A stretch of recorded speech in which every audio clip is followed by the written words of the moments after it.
একটা মানুষ নমাজ পড়িয়াও ঝুঁকি কোন চেন নমাজটা কি আর বড় ইবাদত আসেনি? হ্যাঁ আসেনি? ফাওয়াইলুল লিল মুসাল্লিন আল্লাযীনা হুম আন সালাতিহিম সাহুন।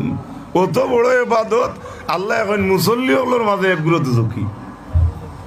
তো বুঝা গেল সকল মুসল্লি না, মাত বুঝা গেছে নি? সকল মুসল্লি না, এর সভ্যরাতর রাত জুতা চুরি হয় না মাতো নাকি? এইগু সভ্যরাত গেছে নি, হে তার হকান চুরি করাত গেছে।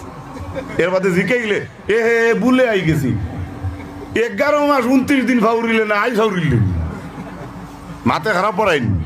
ওইটা হইলে তার দুকা অটোর করে লেখা থাকে মায়ের আশীর্বাদ, গাড়ির তোর করে লেখা থাকে না নি? এক অটোওয়ালার মা রেখে জিকাইলাম, ও চাষি আপনার ফুয়ার অটোর করে লেখা দেখলাম মায়ের আশীর্বাদ, কিতা গো চাষি তোমার ফুয়া রুজি করে খাওয়ায়নি?